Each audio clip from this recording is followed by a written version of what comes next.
அபியோட அப்பாவை வந்து அந்த கடன் கொடுத்தவர் ரொம்ப அவமானப்படுத்துறாரு. இதனால் வந்து அபியோட அப்பா வந்து கடையை வந்து நீங்கள் வச்சுக்கோங்க அப்படின்னு சொல்லிட்டு கொடுக்குறாரு. அதை பார்த்து அபி அதிர்ச்சி அடைகிறாங்க. அப்போ வந்து ராகவ் வந்து இந்த மாதிரி நீங்கள் கடையை வந்து எனக்கு கொடுத்துருங்க, இந்த காசை நீங்கள் வாங்கிக்கிங்க அப்படின்னு சொல்லிட்டு காசை வந்து கொடுத்துட்டு கடையை வாங்கிக்கிறாரு. அந்த காசை எடுத்துகிட்டு போய் அபியோட அப்பா அவங்கக்கிட்ட கொடுத்துட்றாரு. எல்லாம் ஒன்று தானே, நான் யார்கிட்ட கொடுத்தா நான் கடையை அப்படின்னு சொல்லிட்டு கொடுக்குறாரு. அந்த பாண்டியர் வந்து கடை கிடைக்காம போயிடுச்சு அப்படின்னு சொல்லிட்டு செம்மையாக டென்ஷன் ஆயிடுறாரு. அதான் உன் காசு கிடச்சிச்சில்லப்பா, அதுக்கப்புறம் ஏன்ப்பா அவங்கள தொல்லை பண்ணுறீங்கிறது, கிளம்புப்பா அப்படின்னு சொல்லிட்டு ஊர்க்காரங்க எல்லாம் சொல்லிடுறாங்க. அதனால் பாண்டியன் வந்து செம்மையாக டென்ஷனாக அங்கே வந்து கிளம்புறாரு. அடுத்து வந்து அபியோட அப்பாவை பார்த்து கொஞ்சம் நில்லுங்க அப்படின்னு சொல்லிட்டு ராகவ் சொல்கிறாரு. அதுதான் கடையை உங்ககிட்ட ஒப்படைச்சிட்டால, அப்புறம் என்ன தம்பி அப்படின்னோடனே, இந்தாங்க இந்த கடையை பிடிங்க, நான் அவங்களுக்காக தான் இந்த கடையை கையில் வாங்கினேன். இல்லை தம்பி, எப்படினாலும் நான் கொடுத்து தானே ஆகணும், அதனால் எனக்கு வேண்டாம், அப்புறம் எல்லோரும் தப்பாக பேசுவாங்க. இதெல்லாம் ஒன்றும் பேச மாட்டாங்க, எல்லோரும் முன்னாடி நான் கடையை வாங்கிட்டேன், இப்போ வந்து கடை வந்து எனக்கு தான் சொந்தம். இப்போவும் சொல்கிறேன், அந்த கடை அடமானம் இருக்கிறதா நினச்சிக்கோங்க.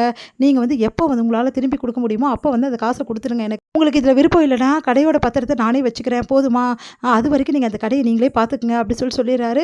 உடனே வந்து என்ன பண்ணுறதுன்னு தெரியாமல் அது வந்து அப்படின்னோடனே, அதான் தம்பி சொல்லிச்சுல்ல, விடுப்பா அப்படி சொல்லிட்டு அவங்க அக்காவும் சொல்கிறாங்க. உடனே வந்து சரி ஓகேக்கா, நீ சொன்னால் சரி அப்படி சொல்லிட்டு, சரிங்க தம்பி, ஆனால் வந்து இந்த காசை நான் கூடிய சீக்கிரம் கொடுத்துருவேன், அப்போ உங்ககிட்ட அந்த பத்திரத்தை வாங்கிக்கிறேன் அப்படி சொல்லிட்டு அவர் போயிடுறாரு. இதை பார்த்து அபி வந்து அப்படியே ராகவை பார்த்துட்டே இருக்காங்க. எவ்வளோ சூப்பரான ஐடியா பண்ணாருன்னு சொல்லிட்டு, டேய் கலக்கிட்டடா பேராண்டி, எப்படிடா இப்படி வந்து இப்படி பண்ணிடியடா, அதுவும் அபியோட அப்பாலாம் வந்து இறங்கி வர ஆளே இல்லைடா, அவரே மடக்கிட்ட பாரு, செம ஆள்தானி அப்படி சொல்லிட்டு ராகவை பாராட்டுறாங்க தாத்தாவும் பாட்டியும். உடனே வந்து இதெல்லாம் பார்க்குற அபி அப்படியே வந்து மலைச்சு நிற்கிறாங்க. என்னமோ நினச்சேன், ஆனால் உண்மையிலே ராகவ் சூப்பர் தான்ப்பா அப்படின்னு சொல்லிட்டு அனு சொல்லிட்டு போகிறாங்க. இதை பார்த்து அபி யோசிக்கிறாங்க. அடுத்து வந்து இங்கே என்ன பண்ணுறாங்க, அபி வந்து வண்டியை தள்ளிட்டு வராங்க.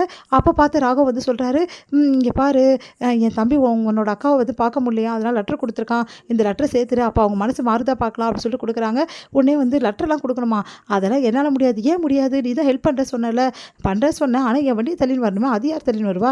சரி என்ன ஆச்சு வண்டிக்கு, பெட்ரோல் இல்லாமல் வண்டி நின்றுச்சு, அதுவே ஏதோ ப்ராப்ளம் போல் இருக்குது, அதனால் வண்டியை நீங்கள் தள்ளின்னு வாங்க, நான் வந்து போகிறேன் அப்படி சொன்னோன்னே உடனே சரி ஓகேன்னு சொல்லிட்டு அவரும் வண்டியை தள்ளின்னு வராரு.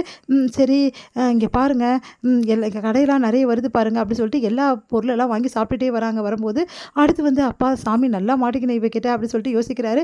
சரி சரி போதும், வீடு வந்துருச்சு, வண்டியை கொடுத்துட்டு நீங்கள் கிளம்புங்க, லெட்டரையும் கொடுங்க அப்படி சொல்லிட்டு வாங்கிட்டு அவங்க பாட்டு வண்டியில் போகிறாங்க. அடிப்பாவி இப்படி ஏமாத்திட்டாலே அப்படி சொல்லிட்டு டென்ஷனாக வந்து அபி வந்து லெட்டர் கொடுத்தோன்னா அனு வந்து வாங்க மறுக்கிறாங்க.